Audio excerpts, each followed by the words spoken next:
Okay, तो surface tension इस topic पर हम लोग इलस्ट्रेशंस को डिस्कस कर रहे हैं और ये हमारा सीक्वेंशियली सेकंड लेक्चर है।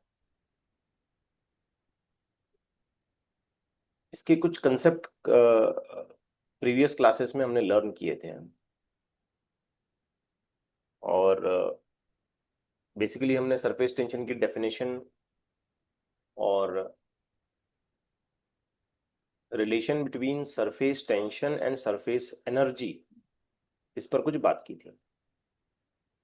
अब पिछला जो लेक्चर था अपना, उसमें हमने कुछ इलस्ट्रेशंस भी डिस्कस किए जिससे आपको एक सेंट्रल आइडिया समझ आ गया होगा कि कैसे क्वेश्चंस बन रहे हैं और कैसे उनके सॉल्यूशंस की तरफ अप्रोच किया जाए।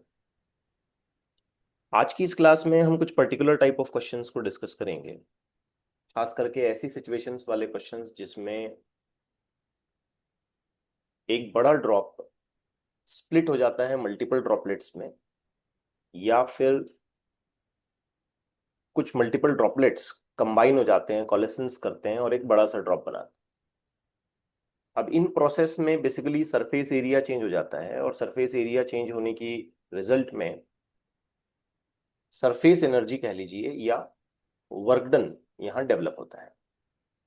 तो एक लॉन्ग डिस्कशन हमने ऑलरेडी इसका थियोरी क्लासेस में, या मुझे कहना चाहिए कि कंसेप्ट की क्लास में हमने इसको कवर किया है। आज की क्लास में हम इससे रिलेटेड कुछ न्यूमेरिकल्स करने जा रहे हैं, but before starting with the numericals मैं वो टेबल यहाँ पे आपके सामने रखता हूँ जिसमें, वन सेकेंड,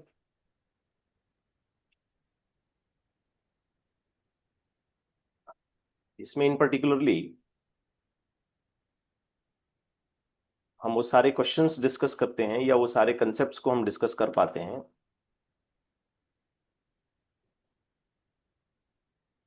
एक second, this is not expected to come here.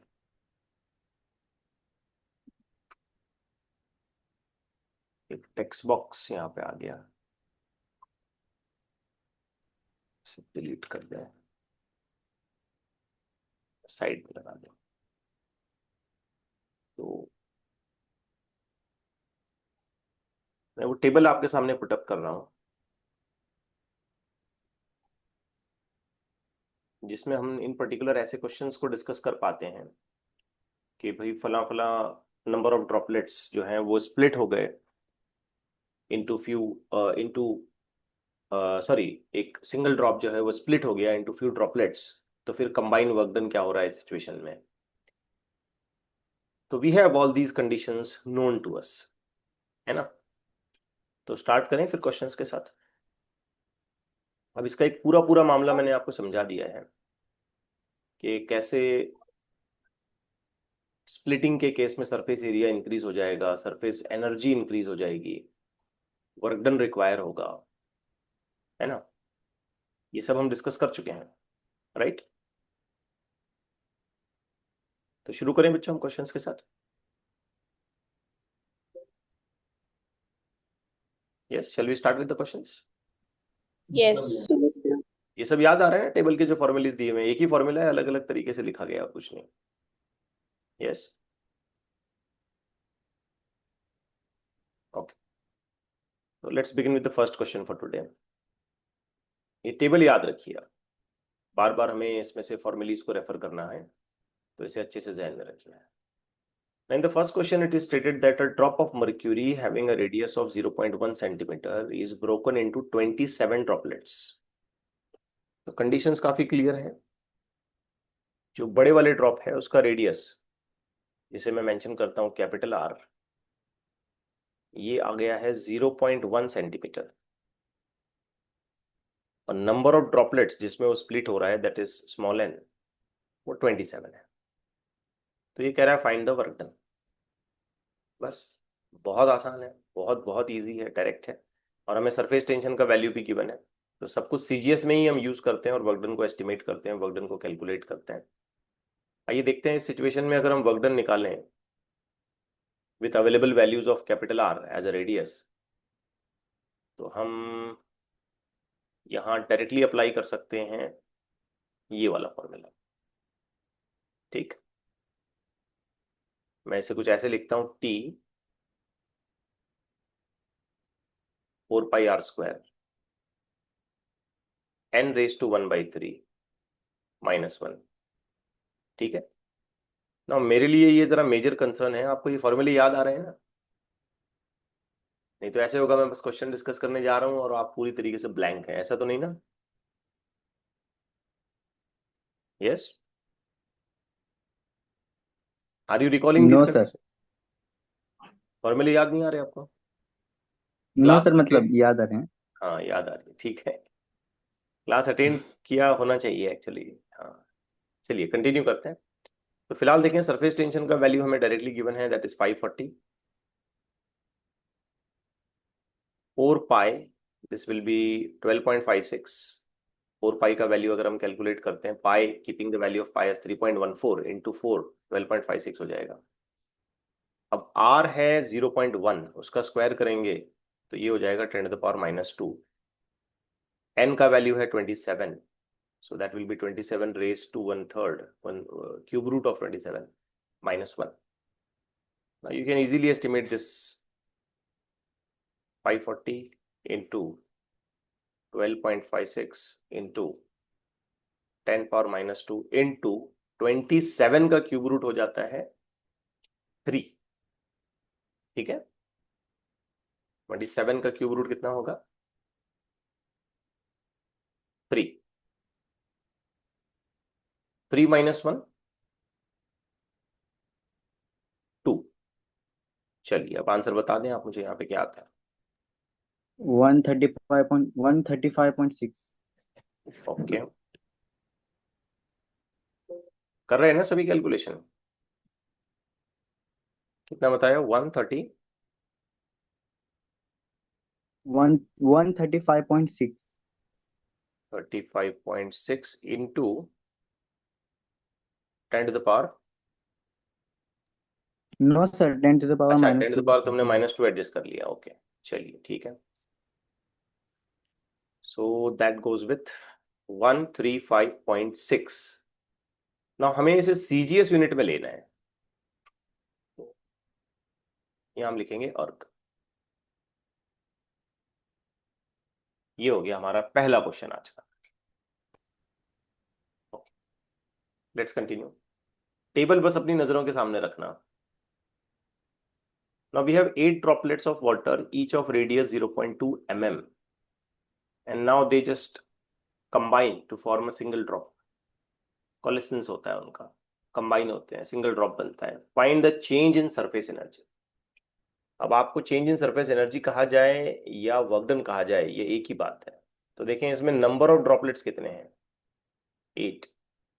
हर एक का रेडियस कितना है? 0.2 mm। तो मैं mm का कन्वर्जन करना चाहता हूँ यहाँ पे, mm 10⁻³ तो इन पर्टिकुलर ये हो जाएगा 2 इंटू 10⁻⁴ मीटर।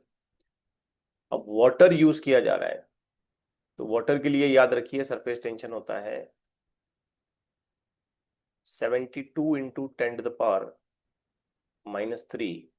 न्यूटन पर मीटर। तो ये नंबर वाटर के लिए हमेशा याद रखिए आप। अब चेंज इन सरफेस एनर्जी जब हमसे ये क्वेश्चन किया जाएगा, तो it is nothing but the same calculation of work done.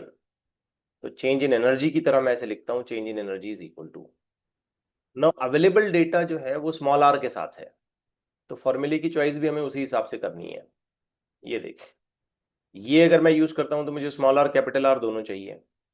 ये यूज करता हूं तो स्मॉल आर से काम बन जाएगा मेरा। यहाँ यूज करता हूँ तो स्मॉल आर कैपिटल आर दोनों चाहिए। यहाँ पे मुझे स्मॉल आर चाहिए, लेकिन थोड़ा सा कॉम्प्लिकेटेड लग रहा है ये, तो क्यों ना मैं इस फॉर्मूले के साथ आगे बढ़ जाऊं, ये वाले फॉर्मूले के साथ आगे बढ़ूं फिलहाल इस कंडीशन में। ठीक हो रही है बात?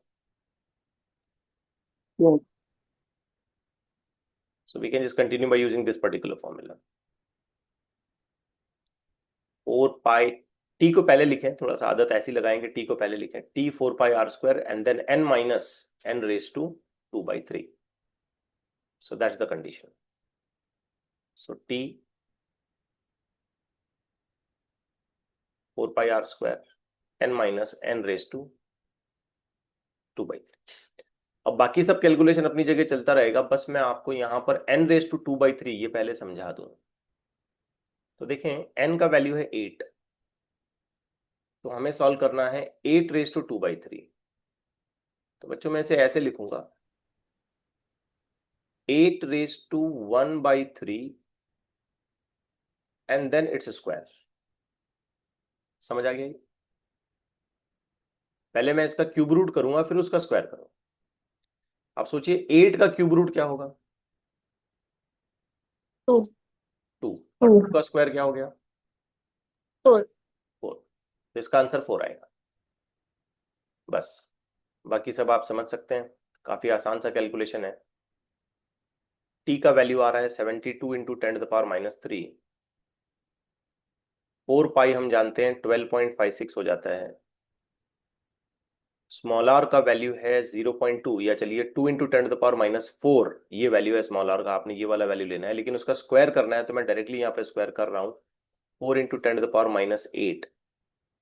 आगे बढ़े, n का वैल्यू है 8 और ये n⁻²/3 ये हो जाएगा 4। बस अब आप ये कैलकुलेशन सॉर्ट आउट करें और मुझे बताएं कि क्या आता है आंसर। ये 4 हो गया, पूरा मल्टीप्लीकेशन 4 4 16, 16 इंटू 12.56 इंटू 72, बाकी पावर एडजस्ट कर लो।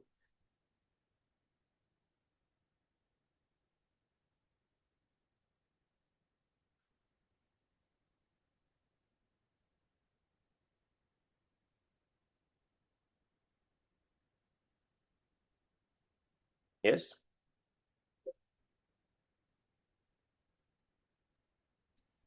144.6 into 10⁻⁹ 144.6 into 10⁻⁹, and this time we are using all in SI unit, तो हम जूल मेंशन करेंगे यहाँ पे। ठीक है, ओके, एक और देखते हैं,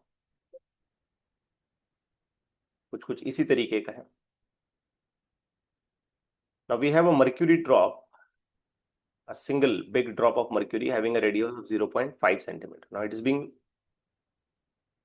it falls from a height h on the glass plate and breaks in 1 million droplets of equal radius. तो यहाँ पे थोड़ा सा डेटा हमें सॉर्ट आउट करना है। ये कैपिटल आर है और 1 मिलियन ड्रॉपलेट जो ये बता रहा है ये स्मॉल एन है, यानी कि नंबर ऑफ ड्रॉपलेट्स जिसमें वो ब्रेक हो गया। तो कैपिटल आर का वैल्यू आ जाता है 0.5 सेंटीमीटर से कन्वर्जन कर लें इसका 10⁻²। तो I can just write this as 5 into 10⁻³ metre. Now number of droplet जिसमें वो टूट रहा है 1 मिलियन। 1 मिलियन का मतलब होता है 10 लैक्स। 10 लाख का मतलब हो गया 10⁻⁶। याद रखें, 1 मिलियन 10⁻⁶। अब ये किसी हाइट से नीचे गिर के टूट गया है। हमसे ये पूछ रहा है भाई कि वो हाइट कितनी हो, हाइट पूछ रहा है हमसे ये। सोचें आप, तो एक डायग्रामेटिक रिप्रेजेंटेशन अगर मैं बना के बताऊं आपको, तो ये ग्राउंड लेवल है, यहां से ऊपर कोई एक बड़ा सा मर्क्यूरी का ड्रॉप रहा होगा। अब ये नीचे गिर के टूट गया इनटू मल्टीपल ड्रॉपलेट्स, फिर हमसे ये पूछ रहा है कि हाइट कितनी है। अब बहुत लॉजिकली सोचो समझो कि जब ये मर्क्यूरी का ड्रॉप ऊपर था तो इसके पास कौन सी एनर्जी थी? हाइट की वजह से कौन सी एनर्जी आती है? potential वेरी गुड, इसके पास पोटेंशियल एनर्जी थी। जब वो गिर गया तो ऑफ कोर्स उसमें कुछ काइनेटिक एनर्जी आई होगी एंड ऑल दैट, लेकिन हम यहाँ पे इसको कुछ ऐसे अंडरस्टैंड करेंगे कि जो भी पोटेंशियल एनर्जी उसके पास थी वही उस ड्रॉप को गिरने में और स्प्लिट होने में यूज हो गई, गिराने में और स्प्लिट होने में।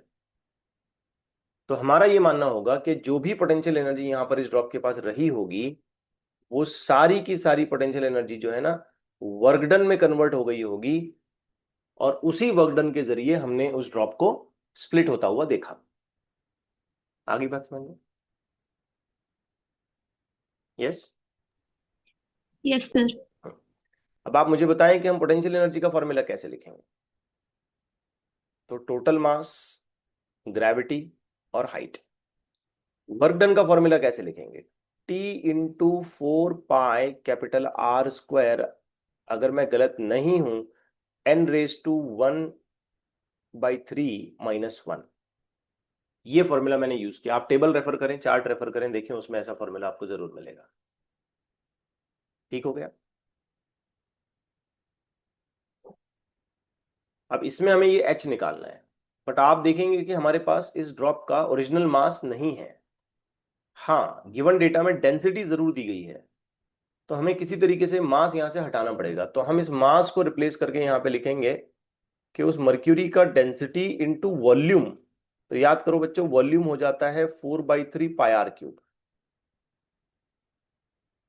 करेक्ट हो गया। फिर इंटू h इंटू जी का फैक्टर जूं का तुम, t 4 पाई, ये आगे का r स्क्वायर भी जैसा वैसे, इंटू n³ में -1।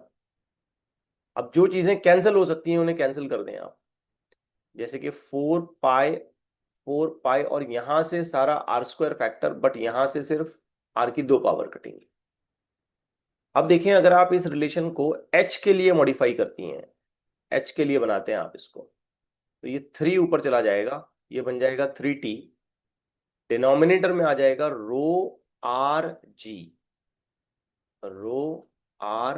और g, बाकी का फैक्टर ब्रैकेट में n⁻⁻³ जैसा है वैसे।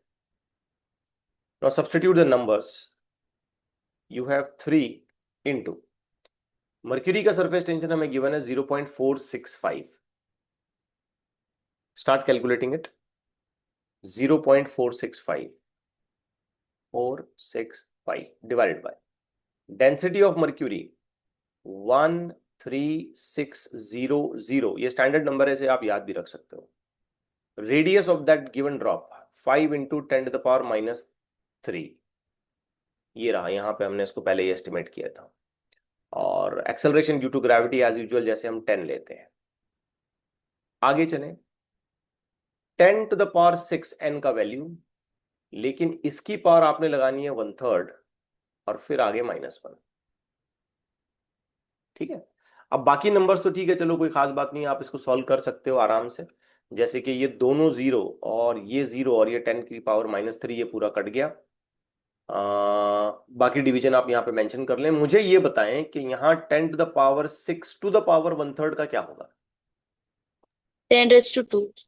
वेरी गुड, शाबाश बच्चों, वो हो जाएगा 10⁻²। बिल्कुल सही। अगर वो 10⁻² हो गया तो इसका मतलब 100 हो गया, है ना? 10⁻² का मतलब तो 100 हो गया ना। 100 -1 क्या हुआ? यस। 99। 90। तो यहाँ जो भी आपका मल्टीप्लीकेशन और डिवीजन आ रहा है, आप उसको 99 से लेटर ऑन मल्टीप्लाई कर दें, और फिर मुझे आप बताएं कि इसका फाइनल आंसर क्या बनता है।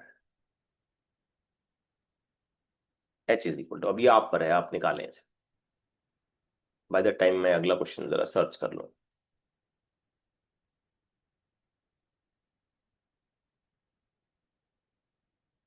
Yes,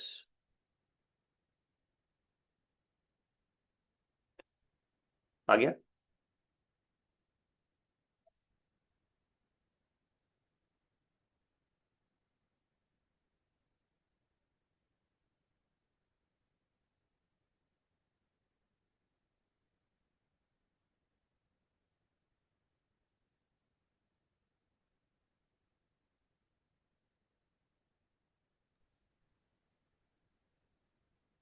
five metre. कितना? After 5 metre sir. Complete calculation, अच्छा 5 मीटर। देख लें, क्रॉस चेक कर रहे हैं, ये आपके ऊपर मैं छोड़ रहा हूं पूरा। तो ये हो गया 5 मीटर। ठीक हो गया। बाकी के स्टूडेंट्स भी अपने लेवल पर कैलकुलेशन जरूर करें। बिल्कुल आराम से, प्रैक्टिस क्लास है, कोई गड़बड़ नहीं है। नहीं आया समझ में, कुछ पॉइंट क्लियर नहीं हो रहा है, कुछ रिकॉल नहीं हो रहा है, कुछ कंसेप्ट भी अगर अटक रहा है कहीं, तो बोले आप मुझे, हम इत्मीनान से डिस्कस करेंगे and will make it understand in all perspective. आइए नेक्स्ट देखते हैं। Now we have two small drops of mercury, each of radius capital R, coalesces to form a single large drop. The ratio of the total surface energies before and after the changes. तो पहले कितनी surface energy थी और अब कितनी, इसका ratio निकाल। तो हमने ये समझना है कि पहले दो ड्रॉप्स थे, लेट्स से ये पहला ड्रॉप है और ये दूसरा ड्रॉप है।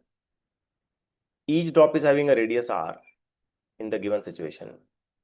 तो पहली जो सरफेस एनर्जी है मैं उसे मेंशन कर दूं E1। आपको याद होगा बेटा, सरफेस एनर्जी जो होती है ना, वो होती है surface tension multiplied by area, है ना। Area, surface area. और चेंज इन सरफेस एनर्जी यानी कि वर्क डन जब हम निकालते हैं तो हम लोग मेंशन कर रहे होते हैं surface tension multiplied by change of area. Clear हो रही है बात। तो बच्चों जो इनिशियल सरफेस एनर्जी है उसे मेंशन करते वक्त हमें लिखना पड़ेगा T 4 पाई r, करेक्ट है। लेकिन एक छोटा सा चेंज मैं यहां पे आपको सजेस्ट कर दूं, बता दूं गिवन एग्जांपल में, कि आपने इस पूरे नंबर को यहां पे 2 से मल्टीप्लीकेशन दे देना है, क्योंकि आपके पास ऐसे 2 ड्रॉप्स हैं। ठीक हो गई बात।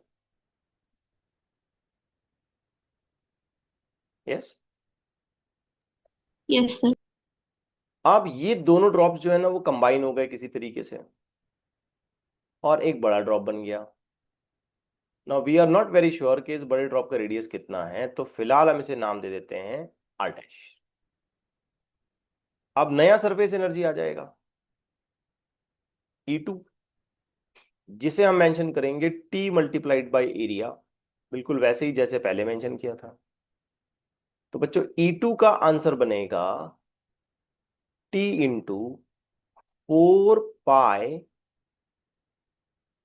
r डैश का square. Now we need to find out what is the ratio of E1 by E2। ठीक है, बट हम एक जगह पे आके अटक जा रहे हैं कि हमें r डैश कितना है पता नहीं है। तो ये कैलकुलेशंस तो हमने पहले से ही कर रखा है इस तरीके की सिचुएशंस में, कि जब ड्रॉप्स कंबाइन होते हैं तो उनका नेट वॉल्यूम पहले जितना था बाद में भी उतना ही रहता है। तो volume before should be equal to volume after, यानी कि volume in situation 1 should be equal to volume in situation 2। हालांकि इसका शॉर्टकट फॉर्मूला हमारे पास है, फिर भी मैं पूरा डिटेल सॉल्व करता हूं। बेटा वॉल्यूम का फॉर्मूला आ जाएगा 4/3 पाई इनिशियल सिचुएशन में r cube, but keep in mind we need to multiply it with 2 because ऐसे हमारे पास दो ड्रॉप्स हैं। और V2 की सिचुएशन में आ जाएगा 4/3 पाई r डैश का क्यूब। अब देखें यहां से ये 4/3 फैक्टर 5 पाई फैक्टर 4/3 पाई, ये सारा कुछ कट गया।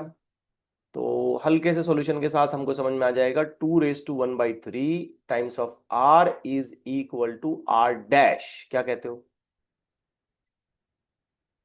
आ गया बच्चों समझ में? Yes. अब ये r डैश का सब्स्टिट्यूशन ना हमने यहां कर देना है, इस जगह कर देंगे हम।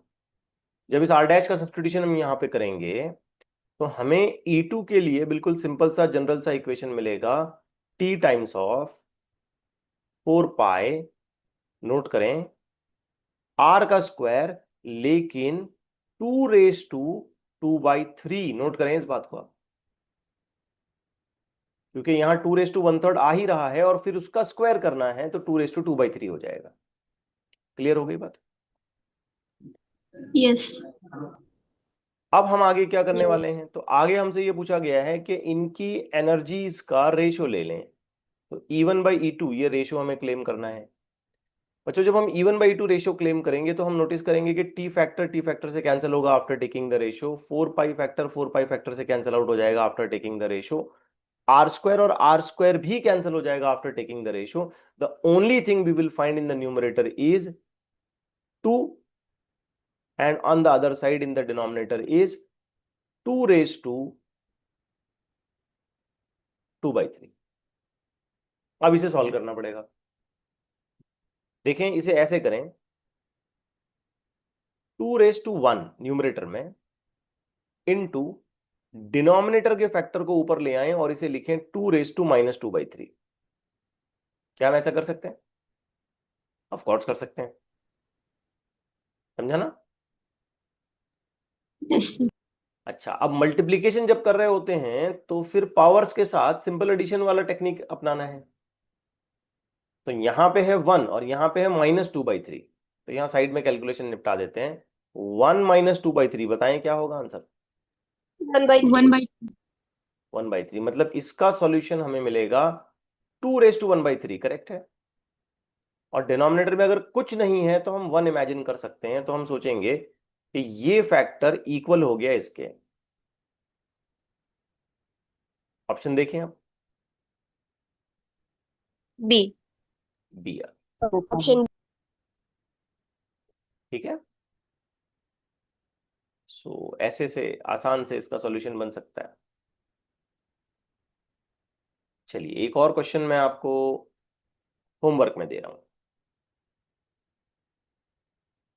आप इस क्वेश्चन को होमवर्क में करेंगे।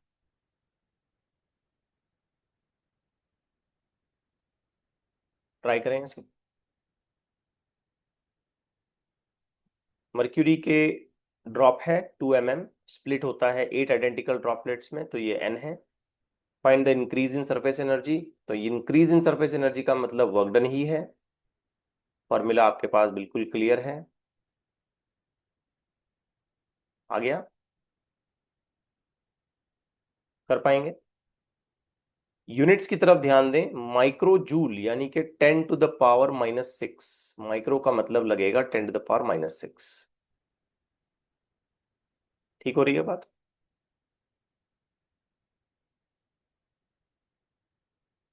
यस। Yes, sir. आइए थोड़ा सा एक टफ क्वेश्चन करते हैं।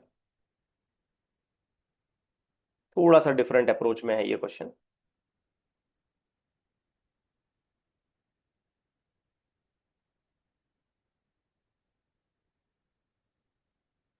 देखें। If work done in blowing a soap bubble of volume V is W, then work done in blowing the bubble of volume 2V। तो दो अलग अलग सिचुएशंस हैं।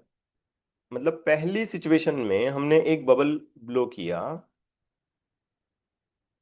जिसका वॉल्यूम V है। We don't know what is the radius, but volume V ऐसे बताया गया है। अब रेडियस कितना है हमें ये तो पता नहीं है। तो इसका वर्क डन जो है वो W है ऐसे बता रहा है। तो आप जानते ही हैं कि ऐसी सिचुएशन में अगर वर्क डन हमें कैलकुलेट करना है तो ऐसे निकाला जाएगा T मल्टीप्लाइड बाय एरिया। अब देखें बबल की बात चल रही है तो वी नीड टू राइट 4 पाई। अगर मैं रेडियस R मान लूं, या एक काम करते हैं स्मॉल r मान लेते हैं ताकि बाद में कोई कंफ्यूजन क्रिएट ना हो, तो इसे स्मॉल r मान लेते हैं,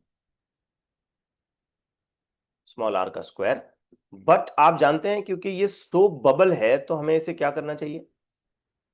2 से multiply. 2 से मल्टीप्लाई करना चाहिए। तो ये वर्क डन अपनी ओरिजिनल स्टेट में कुछ ऐसा है, T मल्टीप्लाइड बाय 8πr²। ठीक हो गया? आगे बात समझ में? Yes, sir. Yes, sir. But ये वर्क डन ना हमें किसी तरीके से वॉल्यूम के फॉर्मेट में लाना है। वॉल्यूम के फॉर्मेट में हमको इसको लाना है। अब हमें एग्जैक्टली पता नहीं है ना, तो हमको इसको वॉल्यूम के फॉर्मेट में लाना है। तो थोड़ा सा कैलकुलेशन आप आगे बढ़ाइए और ऐसे सोचें कि इस बबल का वॉल्यूम अगर हम लिखना चाहें तो हम वॉल्यूम लिखेंगे कैसे? 4/3 πr³ ऐसे लिखेंगे ना। Yes. तो इसका मतलब हो गया कि r³ is equal to 3V divided by 4 pi. ठीक है। तो this indicates r is equal to 3v divided by 4 pi raise to 1/3, क्या कहते हो? Yes sir. इतना हो गया ये। यहां आर स्क्वायर है, अगर हम इस चीज को यहां सब्सटीट्यूट करें, ऐसे ही सब्सटीट्यूट करें, मैं थोड़ा सा लेंदी अप्रोच में जा रहा हूं but let's continue.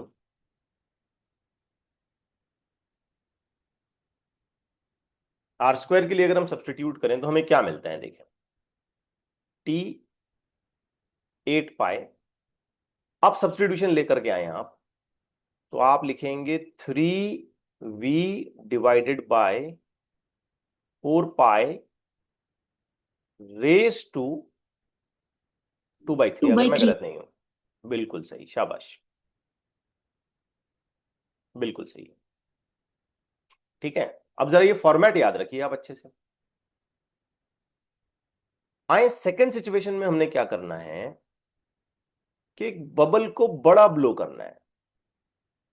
We don't know what the new radius is, but as given इसकी वॉल्यूम रेफर्ड है 2v। 2v इतनी वॉल्यूम है, रेफर्ड वॉल्यूम 2v है। ठीक है, तो मैं चाहूं तो ऐसे लिख सकता हूं, 2v is equal to 4/3 pi r cube, और यहां से मैं कैपिटल आर बना सकता हूं 3 टाइम्स ऑफ